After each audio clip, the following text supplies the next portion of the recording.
Selamat sore semua, Mas Mbak. Salam sejahtera bagi kita semua. Hari ini kita di pertemuan kelima di materi pendalaman budaya organisasi. Mas Mbak semua, ini nanti banyak sekali yang kita bahas ya. Pastinya dari definisi budaya organisasi, karakteristik budaya organisasi, tujuan dan manfaat berorganisasi, faktor yang mempengaruhi budaya organisasi, asas budaya organisasi, sosialisasi budaya organisasi, dan tahap-tahap sosialisasi budaya organisasi.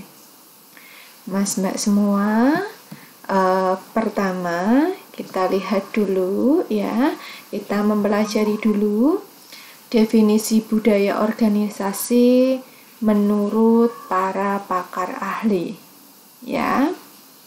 Menurut Robin tahun 2003, budaya organisasi adalah sistem makna ya. Sistem makna bersama yang dianut oleh anggota-anggota yang membedakan suatu organisasi dari organisasi lain. Kemudian, menurut Rahman, dalam bukunya Corporate Culture and Productivity, Case Studies in Asia and the Pacific 1994, budaya organisasi yang kuat akan terbentuk di saat sebuah organisasi mengalami tantangan dari luar organisasi. Kemudian, definisi budaya organisasi ini kita lihat ya, Mas Mbak semua. Kata budaya berasal dari bahasa Sanskerta, yaitu budaya atau budi, yang artinya akal pikiran ya. Jadi budaya itu, Mas Mbak semua, dari bahasa Sanskerta itu artinya adalah pikiran. Sedangkan untuk organisasi adalah interaksi yang dilakukan beberapa orang guna mencapai tujuan yang sudah ditentukan. Jadi di dalam organisasi ini, Mas Mbak semua, pengertian dari organisasi ini merupakan ya interaksi. Ya, interaksi pastinya dari beberapa orang dengan tujuan yang sudah ditentukan. Kemudian untuk pengertian budaya organisasi adalah norma perilaku yang disepakati bersama oleh anggota organisasi sebagai pedoman dalam mencapai tujuan. Inilah pengertian budaya organisasi, Mas Mbak semua. Jadi dari perilaku ya, di dalam organisasi itu ya, norma perilakunya itu disepakati bersama oleh anggota organisasi, pastinya sebagai pedoman dalam mencapai tujuan. Kemudian karakteristik budaya organisasi. Nah, di dalam karakteristik budaya organisasi ini, Mas Mbak semua, ada innovation and risk-taking, yaitu inovasi dan pengambilan resiko. Mendorong para anggota organisasi untuk bersikap inovatif dan berani menanggung resiko. Pastinya di dalam karakteristik budaya organisasi ini kaitannya dengan inovasi ya, karena inovasi pastinya karena di era teknologi ini, era digital, semuanya harus adanya inovasi seperti itu. Kemudian attention to detail, yaitu perhatian lebih detail. Anggota organisasi diharapkan menunjukkan ketepatan, analisis, dan terperinci dalam menangani suatu masalah, ya. Kemudian untuk outcome orientation-nya, yaitu pastinya kita lihat dari perhatian pada hasil. Manajemen organisasi diharapkan berfokus pada hasil, bukan pada teknik dan proses yang digunakan untuk mencapai hasil tersebut. Ya, jadi Mas Mbak semua, untuk perhatian pada hasil ini bukan pada teknik dan prosesnya yang digunakan Mas Mbak semua, tetapi pastinya di sini manajemen itu, ya, di dalam manajemen organisasi ini berfokus hanya pada hasilnya, seperti itu. Kemudian people orientation, ya. Perhatian pada anggota. Di sini mempertimbangkan keputusan manajemen dari hasil yang diperoleh atas orang yang ada dalam organisasi. Perhatian ini pada anggota Mas Mbak semua pastinya, ya, di dalam mempertimbangkan keputusan manajemen ini diperoleh atas orang yang ada dalam organisasi. Kemudian team orientation, perhatian pada tim, ya, lebih memperhatikan kegiatan kerja di suatu organisasi dengan tim daripada individual. Mas Mbak semua, di tim orientation ini itu lebih memperhatikan kegiatan kerja di suatu organisasi dengan tim daripada individualnya. Jadi lebih terfokus, ya, pada tim, ya, gitu. Kemudian aggressiveness, ya, agresif. Di dalam anggota organisasi diharapkan bekerja dengan agresif dan kompetitif daripada bersikap santai, ya. Di dalam budaya organisasi Mas Mbak semua, kita itu diharapkan bekerja itu yang kompetitif, ya, kompetitif dengan teman, ya, agar pastinya nanti ini, ya, dengan kompetitif yang positif, ya, pastinya akan menghasilkan tujuan yang baik, seperti itu. Kemudian stability, stabil. Kegiatan organisasi mempertahankan status kuota, ya, keadaan sekarang berbanding pertumbuhan. Nah, di dalam kegiatan organisasi ini Mas Mbak semua, kita lihat bahwa, ya, kegiatan organisasi untuk stabil ini, karakteristik budaya organisasi itu lebih dipertahankan untuk stabilnya dibanding misalkan saja di dalam keadaan yang sekarang ini, misalkan saja pertumbuhan seperti itu. Kemudian Mas Mbak semua, untuk tujuan dan manfaat berorganisasi, ya. Yang pertama, di dalam tujuan dan manfaat berorganisasi ini, untuk yang pertama adalah mencapai tujuan secara lebih efektif dan efisien karena dikerjakan bersama-sama, ya. Pastinya di dalam budaya organisasi ini, ketika kita punya di dalam berorganisasi itu tujuannya pastinya, ya, bisa lebih efektif, lebih efisien karena bekerjanya itu bersama-sama. Jadi kalau dikerjakan bersama-sama, pastinya waktu yang ditentukan, ya, kemudian waktu itu tetap nanti bisa diselesaikan tugasnya dengan waktu yang tepat, seperti itu. Kemudian dapat mengetahui dan mengembangkan potensi pada diri seseorang dengan melakukan tugas yang telah diberikan. Ya, jadi Mas Mbak semua, dengan mengembangkan potensi pada diri seseorang ini, pastinya bisa melakukan tugas yang telah diberikan, bisa menyelesaikan tugasnya seperti itu. Kemudian sebagai wadah penampung ide yang kita miliki.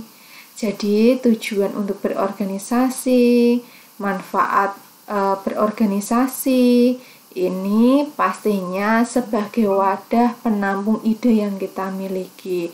Karena ide kita itu harus disampaikan. Nah, ide nanti akan ditampung, kemudian pastinya untuk kemajuan organisasi tersebut. Kemudian dapat menambah wawasan yang luas, di mana ketika kita berorganisasi pastinya dapat menambah wawasan yang sangat luas, menambah pola pikir kita, ya. Jadi pastinya sangat membantu sekali ketika kita itu punya ide, ya, kemudian punya wawasan. Ini ketika ikut berorganisasi pastinya bisa kita salurkan, bisa kita menerima, ya, artinya menerima ilmu-ilmu baru seperti itu. Kemudian menambah pergaulan dan bersosialisasi dengan orang lain, di mana menambah pergaulan dan bersosialisasi ini ketika kita ikut organisasi, Mas Mbak semua, pastinya kita akan belajar, ya, yang namanya bersosialisasi, bergaul, ya, dengan anggota lainnya. Karena di dalam pergaulan, ya, di dalam bersosialisasi ini pastinya ketika kita mengikuti organisasi, kita itu akan lebih luas, kita akan lebih banyak untuk maksudnya lebih banyak untuk temannya, luas untuk pemikirannya, luas untuk wawasannya, seperti itu. Kemudian melatih jiwa kepemimpinan. Ketika mengikuti organisasi, Mas Mbak semua, pastinya melatih untuk jiwa kita itu menjadi seorang pemimpin juga, ya. Karena pastinya dari ide kita, kemudian dari organisasi tersebut kita bisa menerima masukan-masukan anggota-anggota lainnya, masukan orang lainnya, ya. Kemudian pastinya dengan cara bergaul kita, bersosialisasi kita, pastinya di situ akan belajar melatih kita menjadi jiwa kepemimpinan.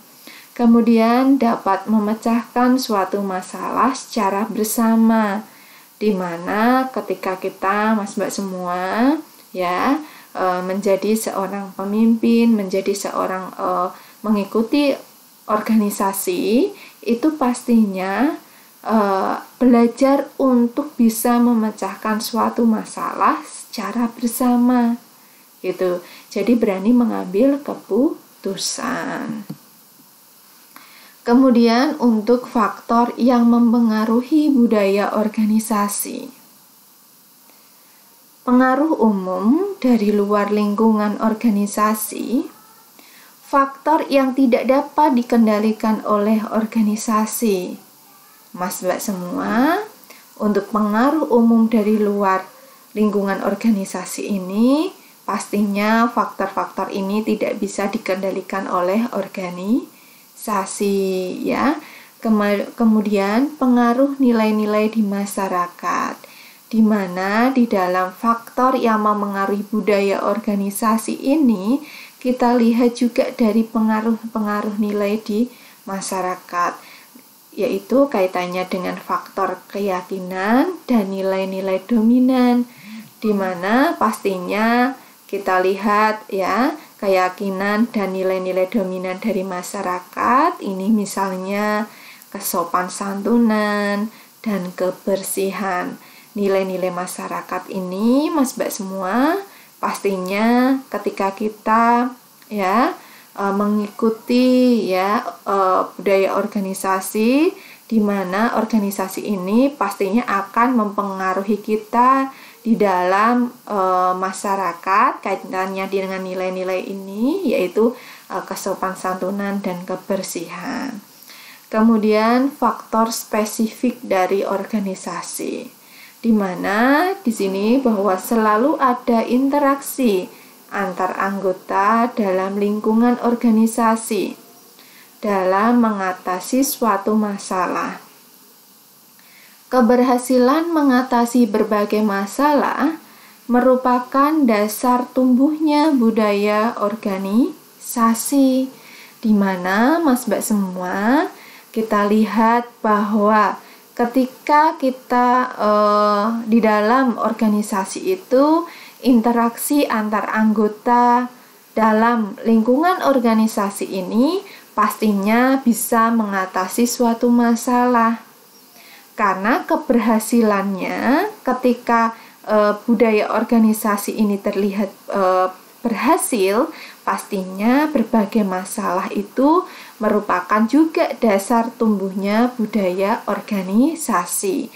Jadi ketika tumbuh itu pastinya adanya keberhasilan di dalam mengatasi suatu masalah seperti itu.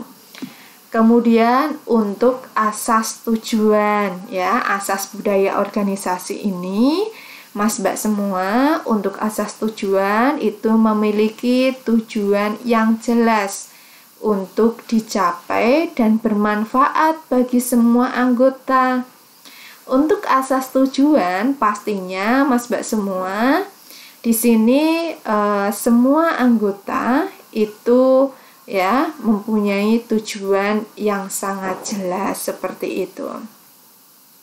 Kemudian asas konsensus, yaitu suatu keputusan yang diambil secara bersama, dimusyawarahkan, di mana di dalam asas budaya organisasi ini untuk keputusan diambil secara musyawarah, tidak mementingkan individu, tetapi lebih ke keputusan musyawarah, keputusan bersama, Kemudian untuk asas keunggulan, proses yang tidak pernah berakhir yang memberikan kepuasan tersendiri, di mana asas keunggulan ini Mas Mbak semua, proses tidak pernah berakhir karena pastinya akan memberikan kepuasan tersendiri setiap anggota, Kemudian asas kesatuan, bersatu dan bekerja sama dalam menggapai tujuan tanpa membeda-bedakan anggota satu dengan yang lain, yaitu ini adalah asas kesatuan, di mana kita tidak menganggap anggota lainnya itu lebih di bawah kita, tidak, tetapi di sini bahwa asas kesatuan itu bersatu dan bekerja sama, yaitu solid dalam menggapai tujuan tanpa membeda-bedakan anggota satu dengan yang lain, dianggap sama semua, seperti itu.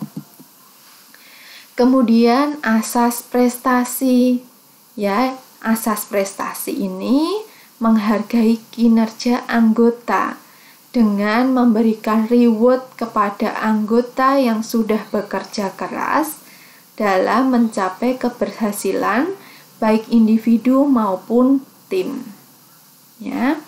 Kemudian untuk asas empiri, yaitu data yang realistis, jelas, kritis, dan kreatif, disusun dalam bentuk statistik dan dapat dianalisis untuk mengambil keputusan.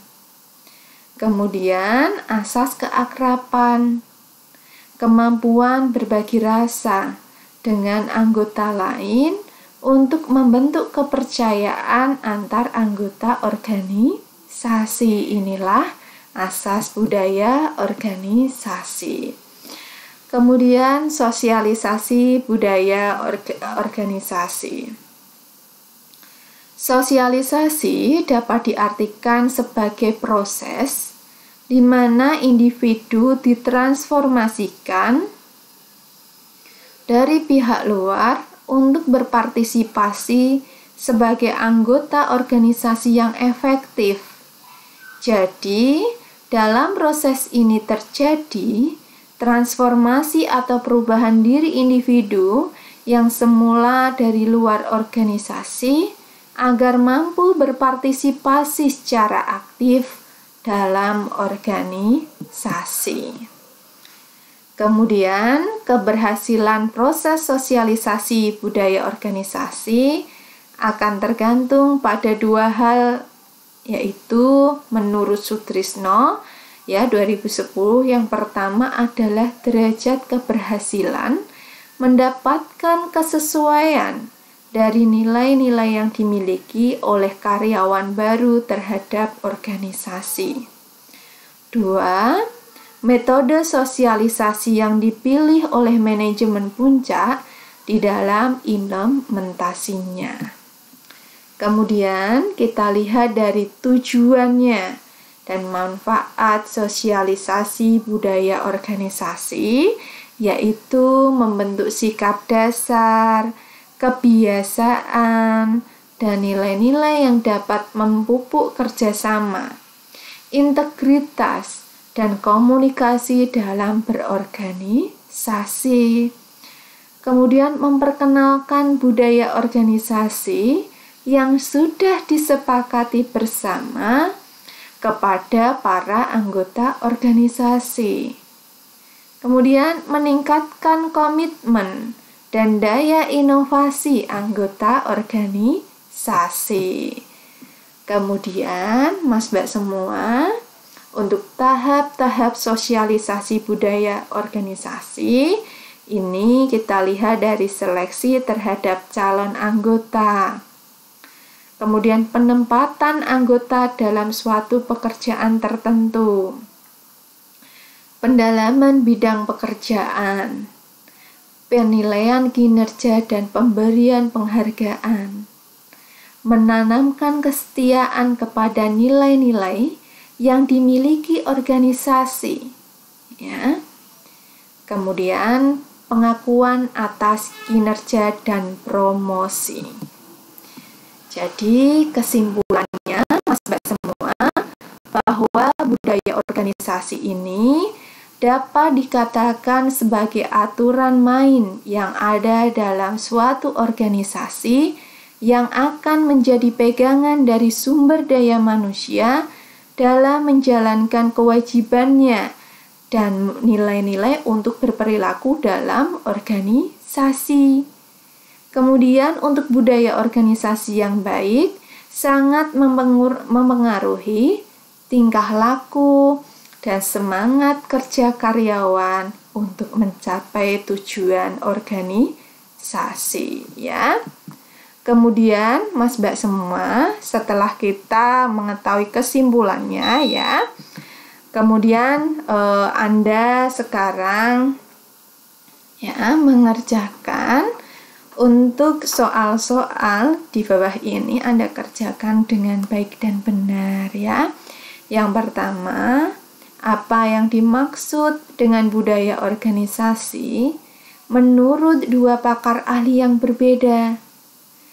2. Sebutkan dan jelaskan faktor yang memengaruhi budaya organisasi. Anda sebutkan dan jelaskan secara singkat saja. Oke, Mas Mbak semua, terima kasih atas perhatiannya. Semoga materi yang Bu Siti sampaikan ini tadi, ya, tentang budaya kerja, ya, tentang budaya organisasi ini bermanfaat buat Anda. Jangan lupa untuk login di Siakat untuk pertemuan kelima ini, ya.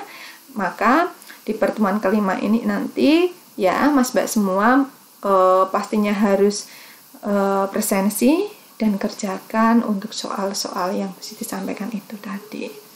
Terima kasih Mas Mbak semua atas perhatiannya ya.